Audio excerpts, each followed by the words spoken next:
So, Gil, we'll start with you. What are your thoughts on the Bucks getting Dame Dollar? I think it's a great fit. You know, when you're a scoring guard that can shoot the hell out of the ball, having a big that can roll and dunk, like it is. They can't hard show. They can't lag. Right? They can't go under. They have to always follow you. That was the Steve Nash, Amari situation. You know, Dame was #1 in actual pick and roll points. You know, creating points off the pick and roll. He was #1. Giannis was #1 in points. Points in the paint. So you have a hell of a combo right there. Brandon, we know you. Bucks is 6. Mr. B, go ahead and talk your shit. Well, it's the greatest move Milwaukee has made in 50 years since they got Oscar Robertson in the trade. So I think first and foremost for the front office, you got to tap your head off to John Horst. He did his job. So he did his job. He brought the best point guard. Dame says he's the best point guard in the NBA to Milwaukee. So their job is done. Dame said it, but do you agree? We were just in Baltimore, Brandon. We talked to a light-skinned gentleman out there who made this. No, for sure. I mean, if you feel that way, that's how you feel. I don't think so. Not right now. Not until I think he wins a ring or something like that. If they run off a couple, but no. I mean, the city's excited, of course. The pressure's on though. I mean, they're gonna have to, do we treat this like when Braun went to Miami or when KD went to Golden State, or is it because he didn't have,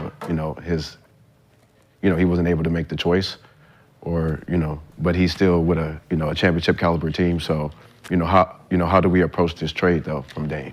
Like, do we put that type of pressure on him, or is it just? Yeah, I don't see why not. She's in a great situation. So they have to win it this year. Yeah, I think that's anything less. I think they would look at it as a failure. I think this situation better than him going to Miami. Fuck yeah. Way better. You know what I'm saying?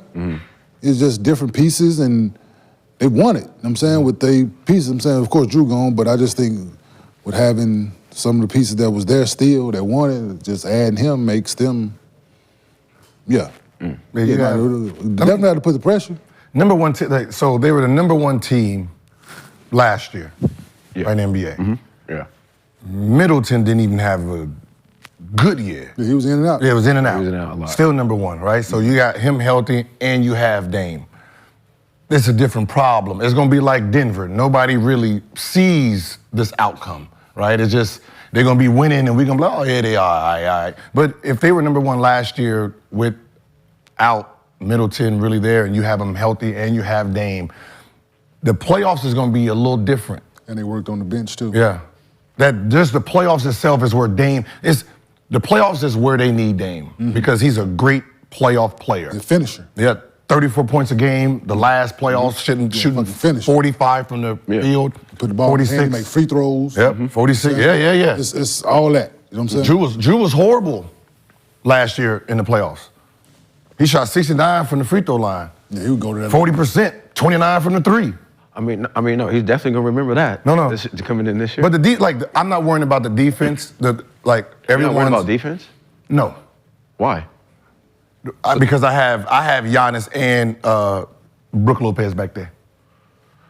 That aren't they I got them back there. Like, I'm not. If I got Kenyon back there, I'm gonna do my job, but I'm not trying to be no stopper. If this is my stopper, he got 2 backline stoppers. So we can say Jrue is great individually, yes, but it helps that you have 2 guys back there that shut shit down also.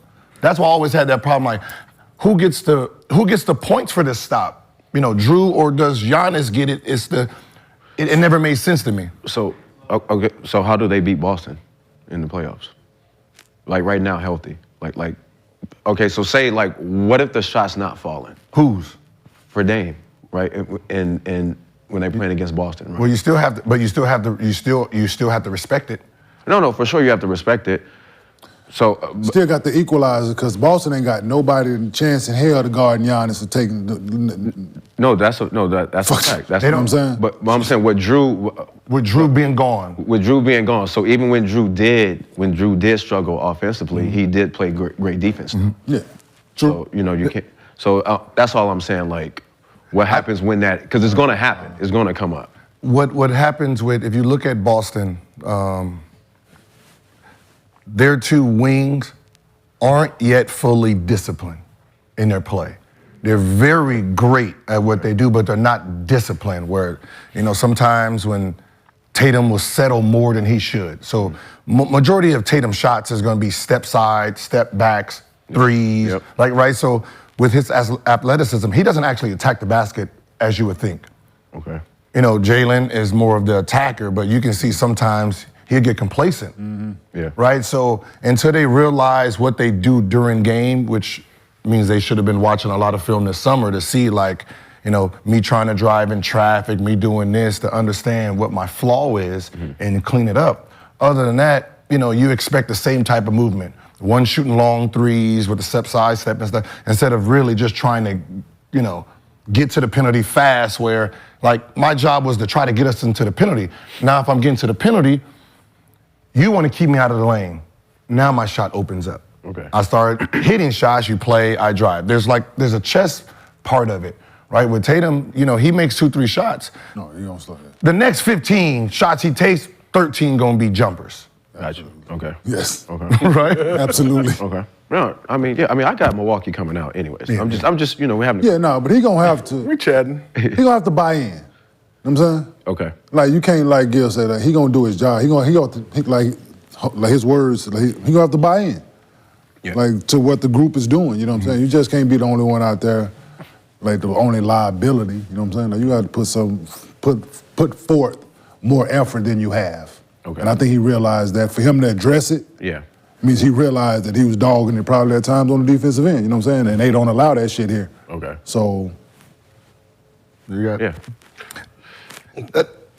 It's gonna be hard to stop Giannis, man. No, for sure. It's been hard. No, I mean, but now you got. But what I'm saying is, you got. It's impossible now. You got someone, who's sitting at the damn half court, right? You got someone sitting at the half court. You can't sit in like now. Brook Lopez. Got to guard this man.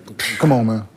There's no when that pick. Listen, I had to guard Steve Nash, man, right? With Amari rolling, right? And I used to complain like, yo, let's just trap him. So I ain't have to, because I ain't want my man to score. Let's just trap him, right? But if, like, wrong move. Yeah, you trap it, wrong right? move. Because all you do is just go set up the three side, right? They're gonna play 3-man, pick and roll, Middleton popping up. So whoever try to catch Giannis, Middleton swing and wrap, that's a 3. If you don't help, that's a dunk, right? 5-man Lopez sitting at this 3-point line, right? So when Giannis goes down there, he's by himself. Right, so when he starts driving, you got 4 shooters. It's gonna be different. No, for sure. No, it's gonna be different. Yeah, I mean, I expect us to start off 10-0. Hey, coach ain't gotta do nothing, man. Not real. I mean, yeah. Coach, Griffin. No, I've been this motherfucker. This just is the thing, yo. So, I was just thinking about, dog, people think Giannis played hard before. Yeah. It's about to get crazy. It's about to get ignorant out here, man. Yeah. I'm saying you got this trying to win one, another one. You got this killer with him. Yo. I'm expecting back-to-back. Bruh. It's going to be the greatest era of basketball Milwaukee has ever seen. I'm Bucks fan. I got to atone for your Milwaukee I got the slander. 0 already coming, bro. I got the just making 0 sure. coming. Because we're going to be in Milwaukee at I got some the point 0 this coming. Yeah, we're going to be in Milwaukee. And I know he gonna wear the Dame $0 connection because it's the color. Yeah. Oh, no. Yeah. Yeah. They might boo me, but I don't care. I'm in at 0. Milwaukee is our fine people, Gil. Midwest people are very nice. We need to go. Yeah. Detroit. Yeah, we're going to go to the game at 6 courtside, me and you. Yeah, I don't think I'm lying. I don't think I'm. Detroit's another situation, though. But I gotta have a whole goon squad to go to Detroit. Game ain't in Detroit. Okay. 4-1-4, you good. So Celtics had a great offseason. Added Kristaps Porzingis and Jrue Holiday to a roster that already has 2 All-NBA players in Jason Tatum and Jaylen Brown, along with an all-defensive guard in Derek White. But we gotta ask, does the East run through Milwaukee or Boston now? Listen, they both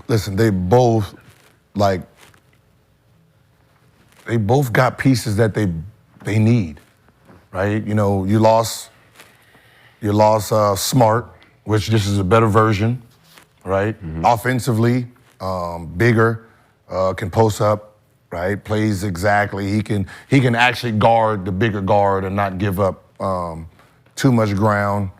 Man. I didn't like them giving up Robert Williams, though. What? Boston. He needs 6'4". No, yeah, animal. Oh no, the big, big dude, yeah. And Brogdon. Yeah, them. Nah, Brogdon could He could have win anyway. Big fella, rim big fella, protector. He get after offensive, extra possessions. He'll rim protector. That one I was like, that might. But for the most part, I mean, everybody's like the unicorn. Like they get to really play their actual position. Which right? You don't have Tatum playing the 4, you know, or what's the name playing the 4? Like we got height back here, and we got athletic. Unicorn is athletic. You know, people don't realize he's athletic back there. Yeah. Well, Tatum's got to play a lot of 4 this year, though. It's a matchup problem for other teams.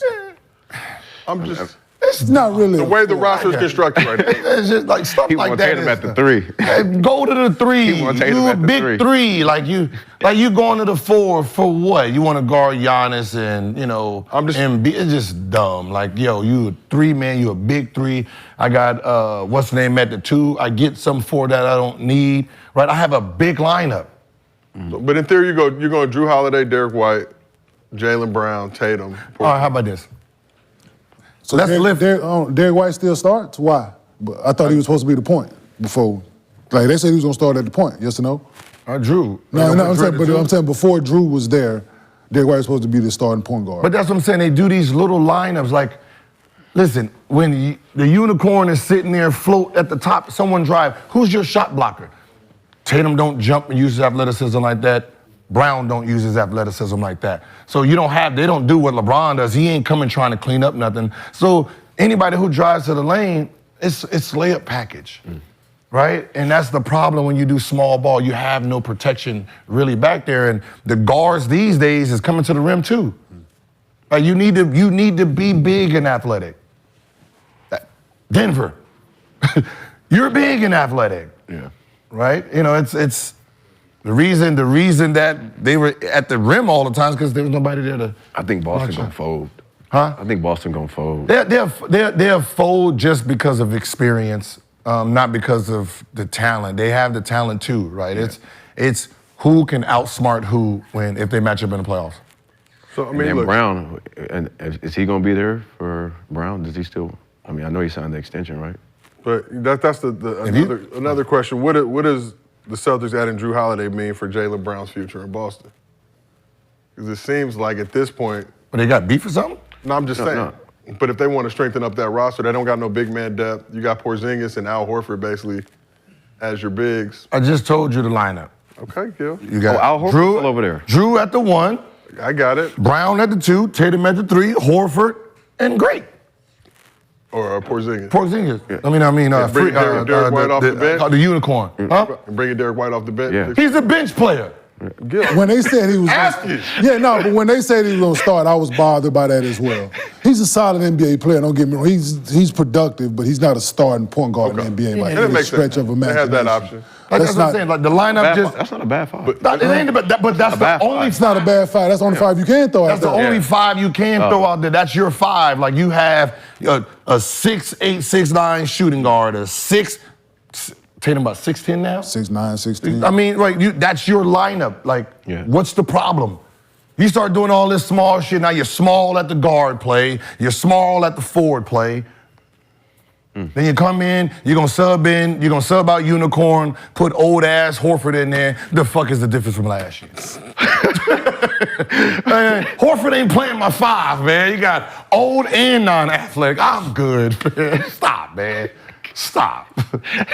Stop it. And he compliments with them guys. He compliments the rest of them, right? Because he can stretch the floor. And if you switch, he gonna take you in the post and shoot that.